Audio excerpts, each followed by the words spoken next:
Hey everyone, welcome to the RotoGrinders Morning Grind Podcast. I'm your host, Stevietpfl. It is Friday. It's February 24th. It's 2023. We have an 8-game NBA slate to talk about here on today's podcast. I'm joined by my buddy, Keith Eys819. Keith, what's happening, my friend? Not too much. Thought we were going to have a nice, easy lead back into the NBA, the grind that is daily NBA. And the Blazers threw us through a loop here on Thursday night, ruling out Lillard and Grant. And then we were like, the lineup was just a complete mess. And we are now playing Archie Dianaco. I can't say that name, but yeah, him in 2023 NBA DFS. Who would have thunk it? But here we are. So let's move on to Friday. Hopefully we don't have near as many shenanigans to deal with on Friday. I mean, it's that time of the year. We talked about it a little bit on the podcast yesterday. We're past the All-Star break. We're going to see teams. I mean, and like the Blazers kind of shocked me a little bit because they're part of that, like, what is it, 8 teams or whatever that are vying for the bottom part of the West. I mean, they're still in the conversation. So, I mean, I don't think Portland is in the situation where they want to take games off. But obviously they felt like with Simons out and Lillard maybe just needing another day, so who knows? We didn't expect that one, especially coming off of the All-Star break. So we'll see how that all plays out. I'm kind of over here just sweating Zach Collins to get over, and I'll have a good night. I'll hit a 5X, so nice little 10X money. Nice. Pay for some disc golf losses that I had. I did really well, like doing the FPO field, and then the MPO field, the wind died down in the afternoon, and I was not expecting that. The weather people were not expecting that either, so that did not go well. But yeah, I mean, someone in chat, Richie, asks, is this year's upcoming draft that good? I mean, there are at least, 3 college basketball players or 3 players that are coming into the draft that could change organizations. And, Yep. We talk about it all the time. The number 1 pick is huge this year because, we know what's happening there. Yeah, I mean, Wembanyama is perhaps the best prospect since LeBron to come out. Yep. So, yeah, definitely worth tanking for. We're going to see all kinds of crazy stuff down the stretch of this NBA season because teams will be fighting very, very hard to land that number 1 pick for sure. What is it? Is it because he's from France, and then they have what is it? Henderson's in the G League right now. Yeah. Yeah, the kid from Alabama. Miller. Brandon Miller? Yep. So, I mean, that's like just off the top of my head, that's like 3. I know like Grady Dick and Anthony Black, Chris Murray. I mean, there's some good talent coming into the draft this year, but Victor from France, big guy, sure. just really, really good. So yes, to answer your question, is the upcoming draft? Yes. What's that? He's like a 7'4" point guard, right? Yeah, he's got handles. Some of the ball skills, man. Yep. Some of the ball skills are insane.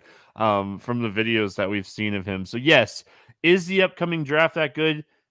Yeah, I mean, it's above average. From everything I've read, I don't follow college basketball a ton, but everything that I've read is yes, it is above average this year. So, and we see this, like, if you're in that position where you're the Spurs or the Rockets or the Pistons, I mean, there's no point in winning games at this point of the year. Try to get a player that could potentially change your franchise. And it doesn't always, like, players that are drafted in the top 3 don't always change your franchise. But yeah, I mean, there's some good players. I've been looking into like Grady Dick and Chris Murray a little bit more recently, just because I think that's kind of where Orlando's going to be at pick wise. So I mean, just saying, I really hope they get Grady Dick because we kind of need someone that can shoot, and he seems like that. But anyway, sidetracked. Welcome to the show. 8-game NBA slate today. Fun slate. We hit the New Orleans plus 5.5 yesterday by a half point. Gotta love that. That's a good start to this Thursday night, Friday podcast. So we'll roll off of that, and we'll get started here with the Knicks and the Wizards. 224.5 total. The Wizards a 2-point favorite. in this game on as far as the injury report goes here. On the Knicks side, Fournier is out. Mitch Robinson is questionable. Washington side, Bradley Beal is questionable, dealing with a little bit of knee soreness. Right off the bat, here we go. Bradley Beal, questionable right after the All-Star break. Who is shocked? I am not. Let's go Knicks first. What are your thoughts here on New York? I mean, it's just kind of been the Jalen Brunson show here lately for the Knicks. Price is still in that high 8K range, 8,800. He's been paying that off pretty frequently, like the matchup against Washington. So I think you can certainly go right back there. Randall at 9,800. I'm probably not getting there on an 8-game slate. Don't mind the matchup. Wouldn't kick him out of a lineup if I happen to land right in that range. And then it gets pretty dicey from there. I think Josh Hart is okay at 5,800. He's played really well since coming over to the Knicks. RJ Barrett has not. So definitely we'll be avoiding RJ Barrett.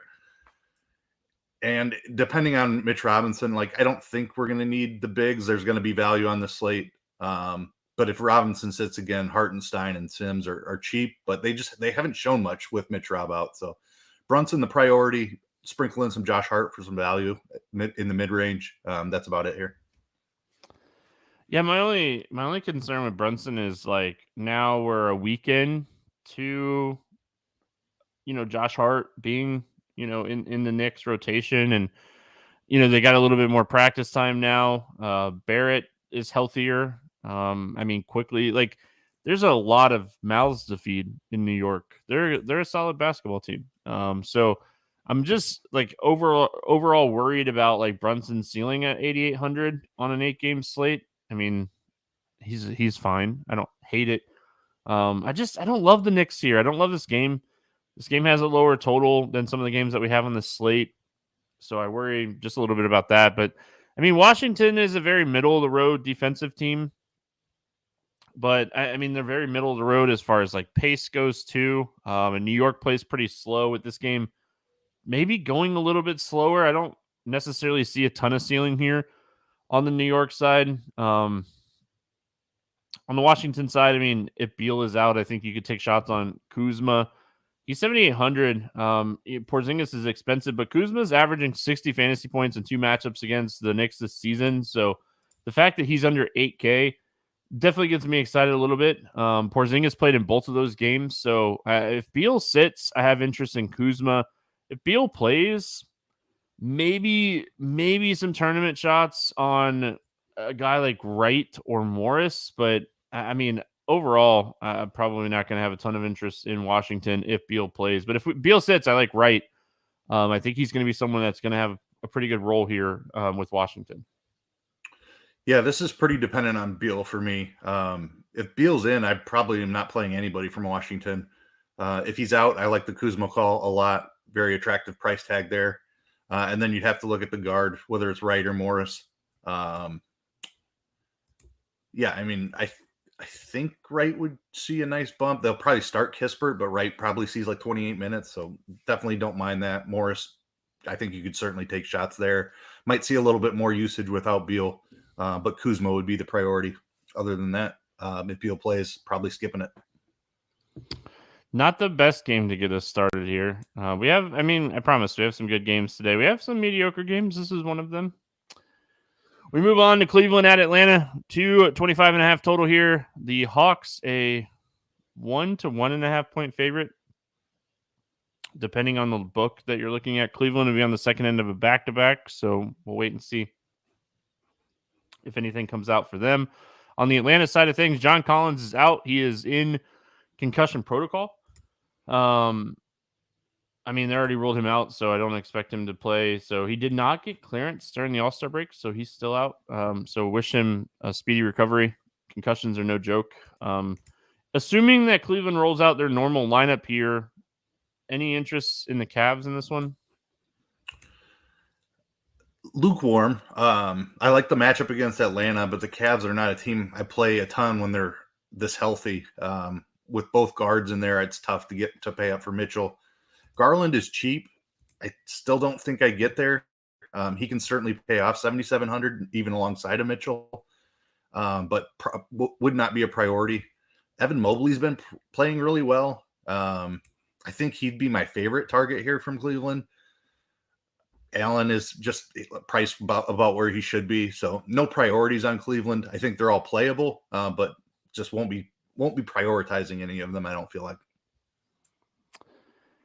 Yeah, I mean, I hate the fact that they're on the second end of a back-to-back at these price tags. I mean, so Mitchell has been someone that's been kind of banged up, coming off of a kind of a mediocre game on Thursday night. So maybe they give him a day off and we can play Garland. But I mean, if both of these guys play, I don't really have a ton of interest. LeVert, I think, is going to continue to play minutes even with both of these guys healthy. So at 4,500, I think LeVert is very playable here. Assuming that he plays and everyone's a go. Assuming everyone's a go, I think LeVert is someone we could take shots on here at 4,500. We were yesterday figuring out where the minutes, like Kevin Love minutes, are going to kind of end up. And I mean, we just kind of saw a tighter rotation on Thursday for Cleveland. So, just something to pay attention to moving forward with them. So we saw 5 guys play over 30 minutes, and then Osman Okoro play 20 and 27 minutes. So Atlanta side, I mean, new coach, McMillan out. We have, it's Perney, right? Joe Pernty. He used to coach for Milwaukee, right? Pretty sure. Don't know much about him. Yeah, I mean, as far as I know, as far as I remember, I'm pretty sure he coached for Milwaukee 5-6 years ago. He's been an assistant coach in the NBA for a long time. He interim head coach for them in 2018, but he's been an assistant in the NBA since 1996 with San Antonio. So he's been around for a very long time. I mean, he's won championships. So, I mean, that's obviously something to note. He was with that San Antonio team that won a few championships. So, I mean, I don't know really what to expect. With John Collins out, I think that potentially opens up a few minutes here for a guy like Bay at 4,600. He's the guy that I'm kind of eyeing. This is a guy that, they went out and traded for. This is a spot where no John Collins, new coach. Maybe Sadiq Bey plays like 25-plus minutes at 4,600. We know that when he gets the minutes, the opportunity is usually there for him to have good fantasy days. So I'm kind of looking at him. What does this mean for Clint Capella? Is a new coach going to, mean that we're going to get 30-plus minutes from Capella? Like, it's tough to say. Atlanta's in it. Like, they're not a team that's out of it in the East. So maybe we see this coach come in and, like, maybe we see tighter rotations and we see a different Atlanta team. So maybe we see a looser Atlanta. It's tough to say. But I will say this, Keith, like, the question marks are fantastic for DFS tournaments. You can take some shots. You know that Trae Young and DeJounte Murray are going to do their thing, but you could take some shots elsewhere here with a Bay or Bogdanovich, a Hunter, and just say, I'm going to take a shot on some of these cheap guys, and maybe their roles get increased. Capella plays 35 minutes, even in a tough matchup. He's in a good spot. So, I mean, I don't mind taking some shots here with a new coach, not really knowing what his rotations are going to be, especially coming off the All-Star break. Yeah, I like the uncertainty in attacking that in tournaments. The only problem is it's Cleveland, which is the toughest matchup in basketball. They rank number Slowest one in pace, number one defense. Yep. It's just the absolute death for DFS. So I probably just wait and see how it plays out. Hopefully the pricing doesn't adjust. We can pick up a couple of patterns in this first game with the new coach and then attack it in their next game, hopefully in a better matchup. I'm definitely not paying up for Young or Murray here, I don't think. I do like your Sadiq Bey call. 4,600 with Collins out, he should get some run here. So even in a tough matchup, he's cheap enough you can take some shots there. But yeah, outside of that, I don't have much interest. Capella is intriguing. Just it's a tough matchup to try to take a shot on him. But he is cheap. Certainly understand the angle there, but I definitely would go to Bay first. All right, moving on. We got Miami at Milwaukee taking on the Bucks.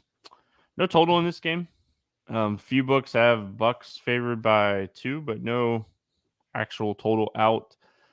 Hero is probable. Kyle Lowry is out. Giannis is doubtful. Dealing with a wrist sprain.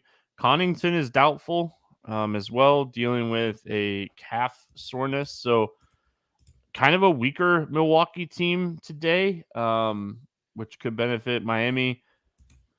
Let's go. I mean, I talked about this yesterday. Kevin Love's, debut with Miami. He's going to be minimum salary. I don't know what we're really expecting from him minutes wise, but just throwing it out there that he is going to be 3K for this debut. What are your thoughts here on the Heat? Yeah, I'm interested because of Giannis sitting or likely sitting. I don't know. The Heat are not a team I like to play a lot, but I think you have to take some shots here. You're going to have some Milwaukee value on the other side if Giannis sits. So definitely looking for somebody to run that back with. Bam is the most expensive. Brook Lopez has played really good defense for Miami or for Milwaukee on the other side. Butler just, I don't know, hasn't had much of a ceiling this season, it seems like. So I'm probably looking at Hero first, 7,300. I think that's a fair price tag. Should handle the ball plenty with no Kyle Lowry. Vincent's price tag has come up enough where I don't love that. So, I mean, Hero is probably my primary option here for Miami. You can sprinkle in Bam and Butler if you want. Giannis being out is a big deal. Like you said, a watered-down Milwaukee team. So I'm interested in the game overall. Just not a ton of pieces I love here on the Miami side. Yeah, I mean, even like a guy like Max Struss, who's been playing a bunch of minutes recently, just his price at 5,200 is kind of caught up. I mean, when we were getting him under 4K, it was fantastic. Anytime you can get a guy under 4K playing 38 plus minutes, it's huge. But his price is kind of caught up. So overall, I don't have a ton of interest outside of running it back. I mean, because there are options on the other side of this game that we're going to talk about. So let's go over there. We're going to just kind of assume with Giannis being doubtful and Connaughton being doubtful, they're both not going to play. So that's how we're going to base off our thought process here. I like to pull up Court IQ and look at like the last month with Giannis off the floor. And I took Connaughton off the floor too, just to kind of get an idea of like recent upside. So Middleton has been someone that has a 39.5% usage rate, averaging 1.6 fantasy points per minute with Giannis and Connaughton off the floor. Problem is he's not playing a ton of minutes, but if he does get that minutes bump, like this is off the All-Star break, maybe we see him play 28 minutes, 29 minutes, 30 minutes. Like he was playing 30 minutes earlier this season when he got back, and then he got hurt again. So Middleton at 6,300 is someone that I have circled for sure. I think a guy like Drew is super interesting. Bobby Portis coming back is kind of low-key really good for this matchup. He's been out, or he was out for what, almost a month? Yep. Yeah, I mean, I have interest. I have interest in Milwaukee. What are you looking at here with Giannis potentially not playing? Yeah, that Portis price tag caught me off guard a little bit. I thought he was going to be a great value, but DraftKings certainly priced him up. I don't know what his salary tag is over on FanDuel, but I'm interested in Portis. But man, he is fully priced for this. I want to have some interest in Brook Lopez as well. He's priced up a little too, but we've seen him smash without Giannis a couple of times this season. I think Middleton, even if you only get the 25 minutes, 6,300, I think is a fair tag with the type of usage he might see in this game. Jay Crowder potentially coming back today as well, I believe, which could just further crowd this. So not as good of a situation as I originally was thinking it was going to be, especially with the pricing here. Like Drew's priced up, Portis is priced up, Lopez and even Middleton have got bumps as well. So they're in play. Like if Giannis sits, there's going to be a ton of usage to go around. I'll take some shots here. I'm with you. Middleton would be my primary target. I like Brook as well. Like he's somebody that like the field doesn't generally play, and he's had a great season and shown off a little ceiling. So tough matchup against Bam, but I think he can get it done if Giannis sits. Just a quick note: Bobby Portis is 6,400 on. Yeah, that's chalk. Yeah. All right, moving on. We got Brooklyn at Chicago taking on the Bulls.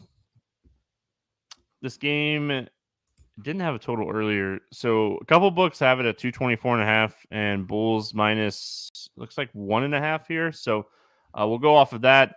Ben Simmons questionable. I think that's why a lot of books are hesitant to put up lines.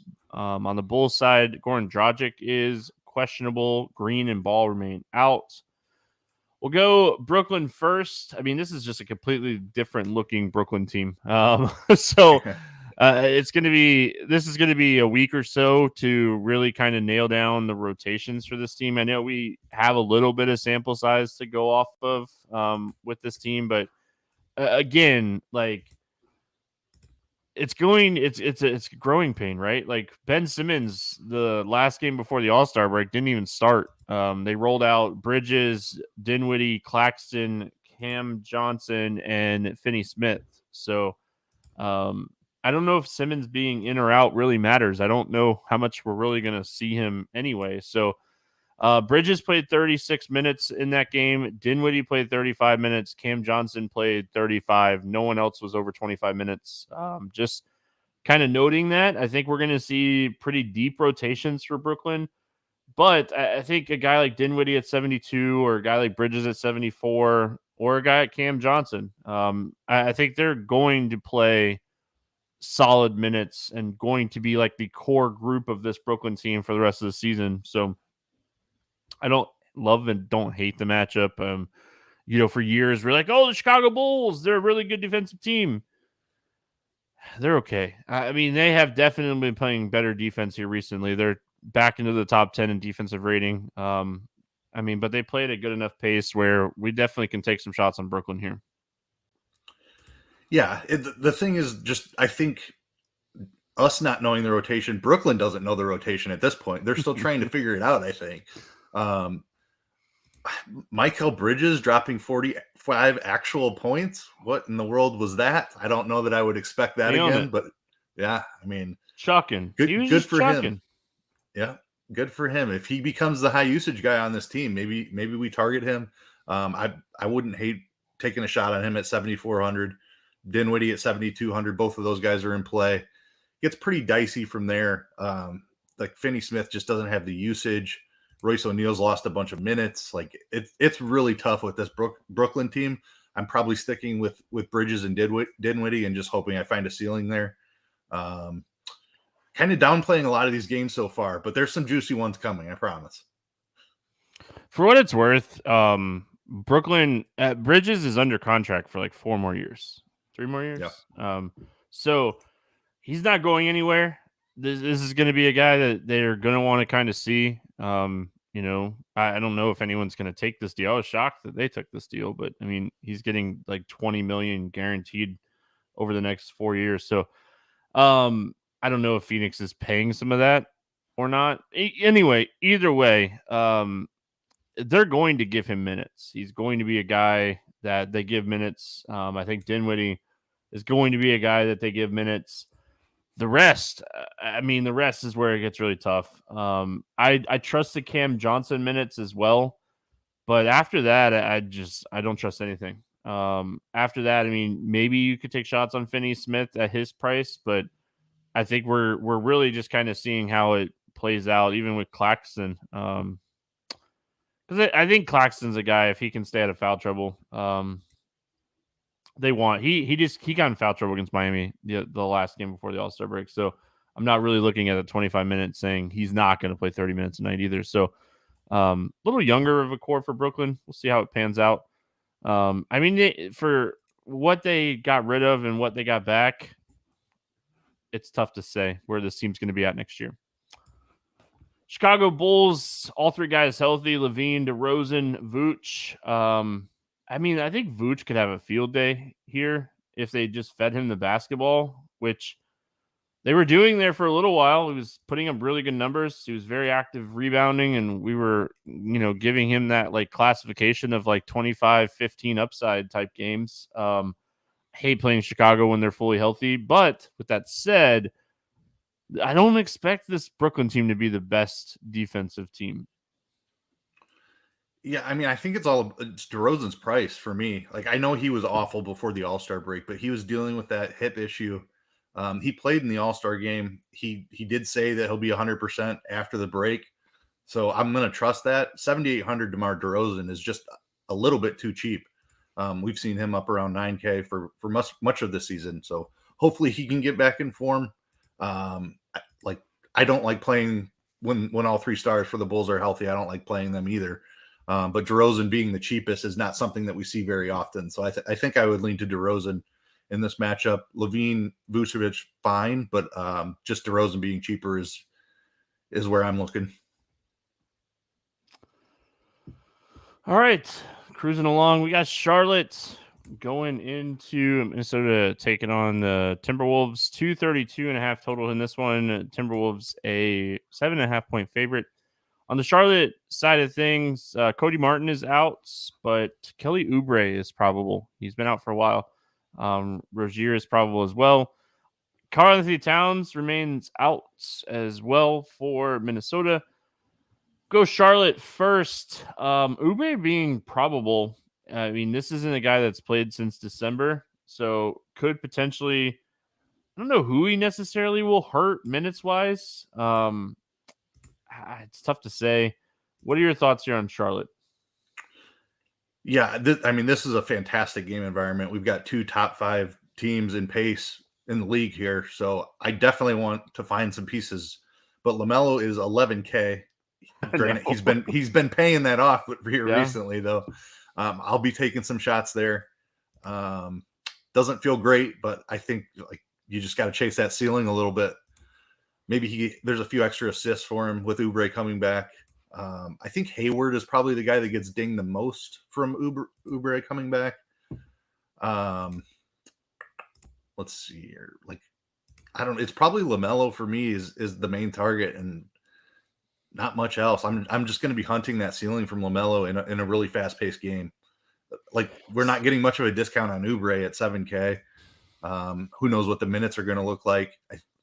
Dinging Hayward.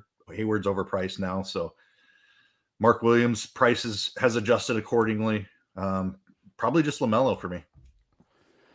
I think you can make an argument for taking shots on Terry Rozier at 7,400. This is a guy that was in the upper 7Ks a lot right there before the end of the All-Star break. So he's still going to get up 18 plus shots most nights. So I think Rozier at 7,400, I mean, he's gone over 40 fantasy points in 4 of the last 5 games. You talked about the environment being fantastic. It is a fantastic environment. Minnesota is not the worst defensive team, but as fast as both of these teams like to play and as bad as Charlotte is defensively, it's tough not to have exposure to. So I think that awesome spot for LaMelo. He's expensive, but it's a great spot. I think if you're looking for a tournament pivot, Rozier is that pivot I would look at for Charlotte.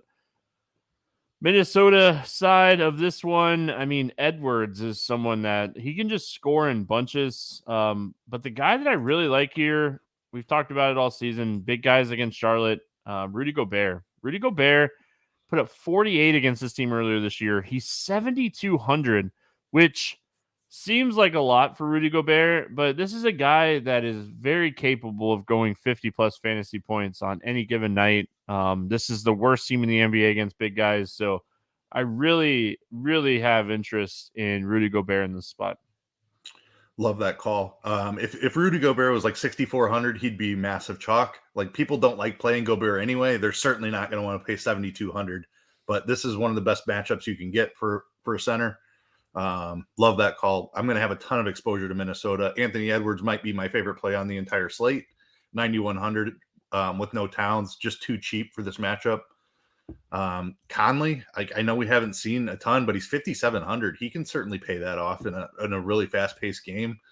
I don't know if I look for value here because the next game there's a ton of value potentially.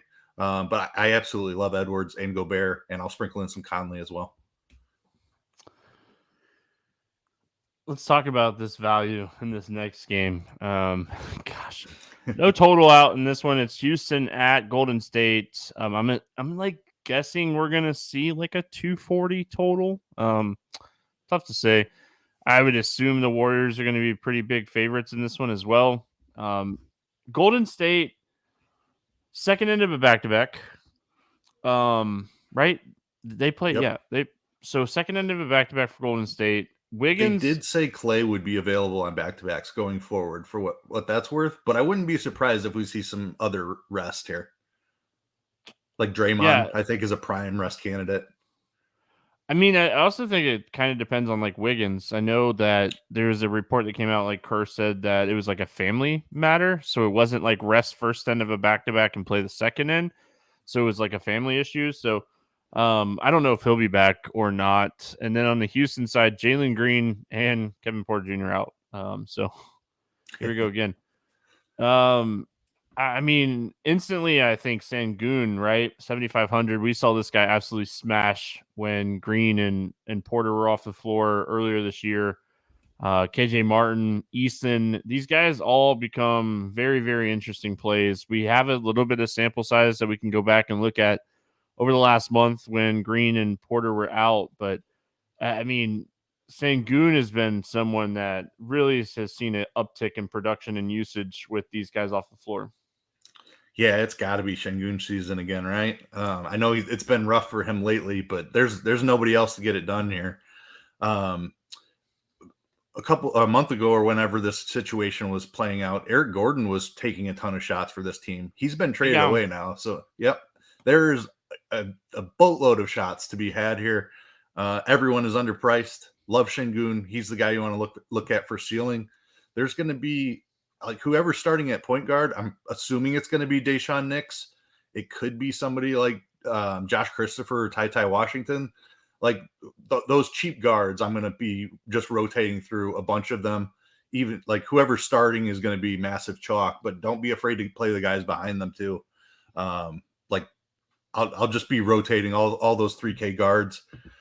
Jayshawn Tate is a guy that I think you take a look at. Like there's so many shots available here with Green out, Porter's been out, and now Gordon gone as well. Like all these guys are too cheap. Like Golden State's a little bit depleted. They play really fast. So this is another fantastic game environment. Highest exposure game of the slate for me right here.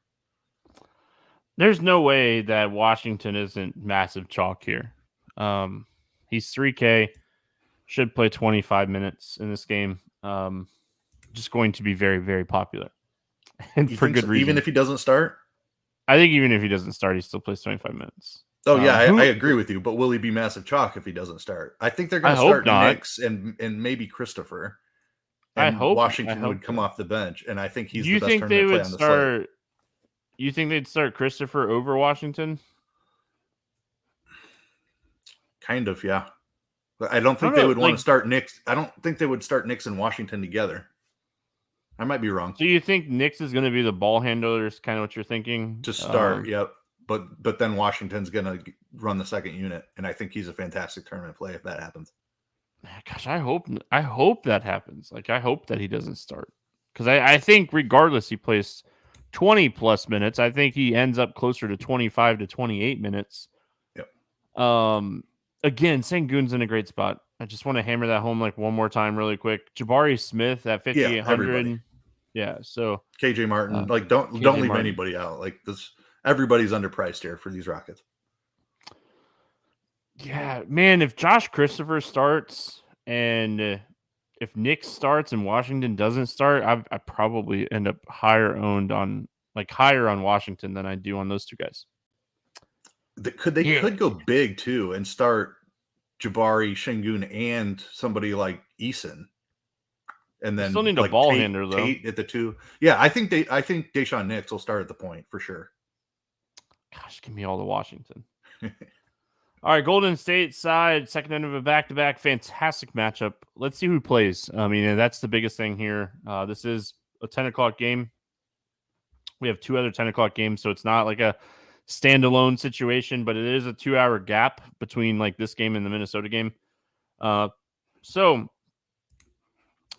someone in chat says guard positions on the Rocket is tough. Just for what it's worth, like you can't go off of like positions on DraftKings.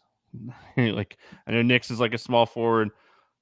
No, don't go off all that. So anyway, the Golden State side, let's see who plays. First of all, I mean, I think that's the biggest thing here is just see like who is starting and who's not, like maybe out. DiVincenzo 5,500. I like him a lot, assuming that Wiggins doesn't play in this game.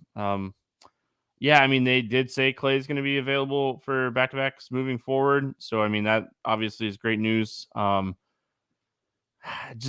I mean, I just wonder, like, is the minutes restricted a little bit? I mean, that's, I think, the biggest thing here. But, I mean, if everyone plays, I think it's going to be Poole, Thompson, Looney, Green, DiVincenzo, and I think, like, a guy like Ty Jerome.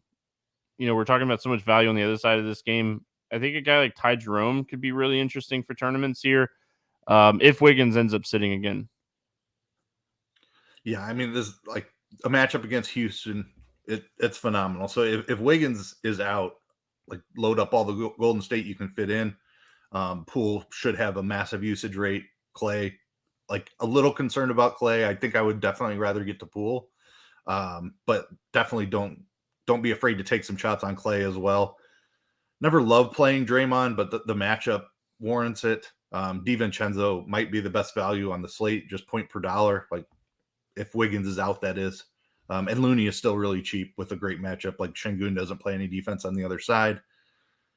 The cheap guys, I like the Jerome. I'd play Jerome over Kuminga, I think. I didn't see what Kuminga did Thursday night. But just a guy that seems to fail when he's been given opportunities way too much. So give me a guy like Ty Jerome, and preferably just get up to DiVincenzo. Love DiVincenzo if Wiggins sits, but great matchup. Best game of the slate. Yeah, I mean, it's a fantastic game. I mean, I think tournament-wise, you can make an argument for the Charlotte-Minnesota game being just as good. But either way, great game. Definitely want to target it. Oklahoma City facing Phoenix, 232 and a half total in this game. Suns a 8-point favorite. Back-to-back for the Thunder. See how that plays out. On the Phoenix side, Kevin Durant still out. Cameron Payne questionable. Shamet out. We'll go OKC first, assuming that everyone plays on the second end of a back-to-back. Haven't seen any news for them. Anything coming out. That game's in like the third quarter as we're recording right now. SGA doing exactly what I was hoping he was going to do. Absolutely smashing. What are your thoughts here on the Thunder? Yeah, I mean, you just talked about him. It's SGA. Like the rest of the rotation is really difficult to figure out, but SGA has been smashing all year long. Tough matchup against Phoenix, like LaMelo being more expensive. Maybe he does catch some ownership, but I think he's going to be far lower owned than even LaMelo. I think you just go right back to him. He does so much for this team. Yeah, I mean, that's about it. Giddey's in play at 7,500, but I don't want to target this matchup necessarily. It's really the ceiling for SGA that I'm chasing. The big men, none of them play more than like 18 to 20 minutes. Yeah, I mean, the rest of the rotation is a mess. Just give me SGA. Yeah, I mean, Will talked about Giddey's under points yesterday on the podcast, and that's looking pretty good. I mean, when we were talking about the Thunder yesterday, we were talking about like potentially Lou Dort getting his minutes back. He's at 22 minutes at the end of the third quarter. So, I mean, could potentially see him minutes wise get there. But I mean, they're playing such a deep rotation. It's really tough to play the Thunder. Outside Especially of SGA. like you're going to have Houston guys, are going to play 30 minutes that are even cheaper than these Thunder guys. So you're trying to guess who's going to play 20 minutes and who's going to play 28. The Phoenix side, I mean, also like Phoenix should handle the Thunder in this game. What are your thoughts on the Suns here? I mean, Ayton has been smashing. Oklahoma City has struggled against bigs for multiple years now. So Ayton at 8,100, I'm certainly interested in, especially with Booker seeming to struggle to find his groove since coming back from the injury. He did get it up to 35 minutes in that last one before the All-Star break. So hopefully that minutes restriction is gone. I believe that might have been an overtime game. But he's now had the All-Star break to kind of further heal.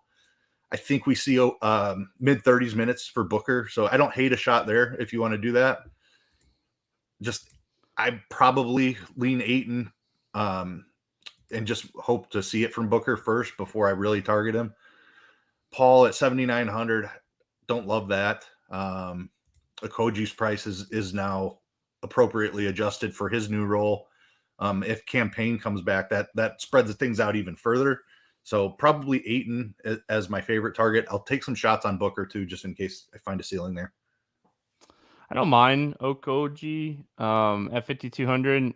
Like he's gonna, until Durant comes back, this dude's gonna play a bunch of minutes. Yep. So I don't hate that. I think like even if Payne comes back, I don't think it matters too much. I think he's still with Shamet out too, and Durant out. He's gonna play a bunch of minutes. So I don't love the price tag, but I also feel like the price is fair enough where you can take some shots on him. So. Zach Collins' rebound is at 20. I need a bucket. I just need a 2-pointer. He just got an offensive rebound after missing a layup. Hopefully, he gets this put back real quick, and I can stop sweating this. He made it. All right, we're good. Nice. That all just happened right now, like live. There we go. Listen, that makes me happy. From Stevie. Yeah, we hit our. We're looking good to hit our morning grind game picks yesterday. So Zach Collins getting there helps my 10x, so I'm happy. I think that's 2 10x's. Definitely made up for my lackluster disc golf fantasy this morning. So anyway, moving on. We finish out this game, the slate with Sacramento at LA taking on the Clippers. 231.5 on some books. Clippers minus 6.5. Back-to-back for the Kings. We'll see.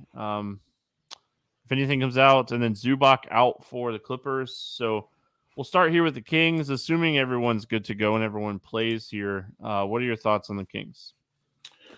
Tough matchup against the Clippers. Like Fox and Sabonis are difficult to figure out. They seem to trade on and off on who's hot and is finding the ceiling more often.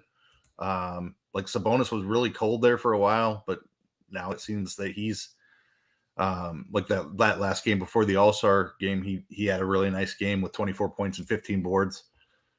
I think I lean Sabonis here in this matchup.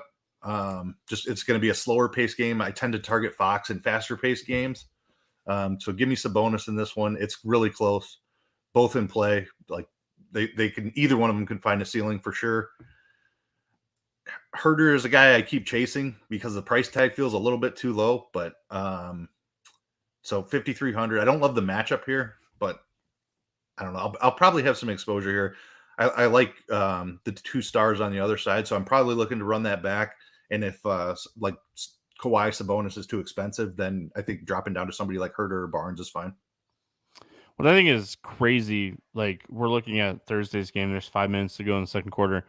They've played 10 guys. The Kings have played 10 guys, and 9 of them have played at least 9 minutes. The rotations, and I know they're playing a Trailblazers team that is a little hampered by injuries. It just, I hate when teams are playing this deep, and they're doing it on purpose. I know they're doing it on purpose, but I just, when you're looking at the price tags, like it's such a, looking at the price tags, it's really tough. But Sabonis 9,900. I think I'm going to pass on this slate. There's so many good plays up towards the top. And if I'm taking shots, it's like Keegan Murray, 4,900, but there's better value plays today. So on the Clippers side, I mean, everything I've read is Westbrook is going to make his debut in this game. The guy that I love here, okay, like I don't want to bury the lead because I'm going to talk about other stuff, but the guy that I love here is Mason Plumlee. 5,100. Mason Plumlee. Plum Dog was doing awesome before getting moved with Charlotte. Zubac out. There's 35 minutes here from Plumlee tonight. So he was already playing around 20. Zubac is a 30-ish minute type of guy a night. So let's call it 32 minutes for Plumlee at 5,100 against the Kings. Really like Plumlee tonight.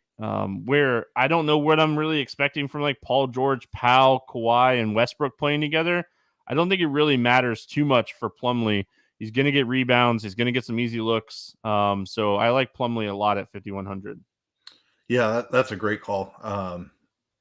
You should see, like you said, 30 minutes, 5,100, just too cheap. Not scared of Sabonis on the other side at all. Kind of forgot about the Westbrook thing. So I do think there's a ceiling here still, even alongside Westbrook for either Kawhi or PG. I don't know. It's tough to say how this team is going to look, especially if Westbrook starts. Like, then I'd be even more hesitant if Westbrook starts. If Westbrook is coming off the bench, then it would be all systems go for me. And I think I lean Kawhi over PG. I know he's more expensive, but he's been finding that ceiling just a little bit more often.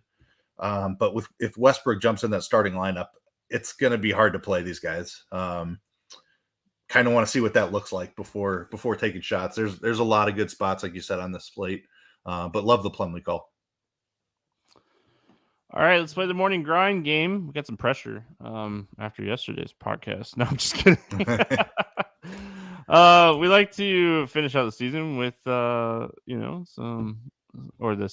week. Man, listen, I'll be better on Monday. I'm not used to doing podcasts. It's only been like 3 days. So. All right, favorite play under 5K to go 7X. Who do you got today? There's a bunch of them. There's plenty. There is. I think Deshaun Nix starts. I'm pretty confident in that. He's minimum price against Golden State. We'll see if Golden State is resting people, but we know there's no Jalen Green or Kevin Porter Jr., so Nick should have a massive role here today. I'm going to stay in that same game. I'm going to go Washington. Really like the spot for him. He's minimum salary, and I really hope he's not chalk. I really came into the podcast thinking that he was going to be popular, but I think you might have changed my mind as far as ownership. You haven't changed my mind about playing him, but I think the ownership could potentially be down, which is nice. Over 8K to go under 5X. Who is your bust today? Give me Trae Young. Just a brutal matchup against Cleveland. He's 9,600. Murray is healthy, so tough spot for Trae. Yeah, I mean, I'm leaning Porzingis. I don't love this spot for Porzingis. I'm going to go Porzingis today, even if Beal plays or doesn't play. Favorite 6X play today? Who do you got? Give me Şengün. It's time for him to start smashing again. Fantastic matchup. 7,500. All the shots that he could possibly want. I like it a lot. I am hoping that my guy just plays 28 plus minutes. I'm hoping he gets a 3-minute bump at least here. But give me Chris Middleton at 6,300.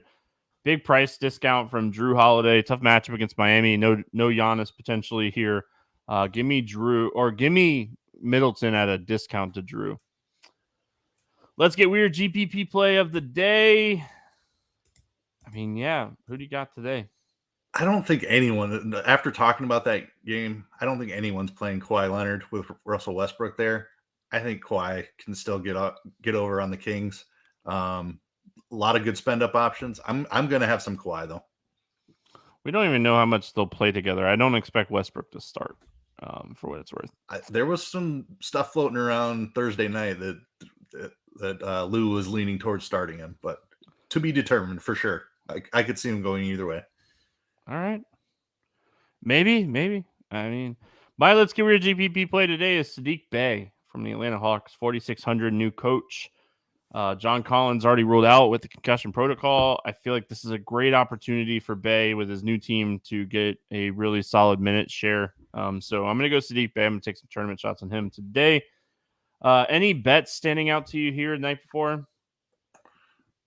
Give me the over on Charlotte, Minnesota. I was expecting that one to be up near like 238. It's sitting at 232.5 when I saw it. So like I mentioned, 2 top 5 teams in pace. A little more scoring coming back for Charlotte potentially with Oubre. They've struggled on the offensive end. Hopefully he can give them a boost, but over 232.5 Charlotte, Minnesota.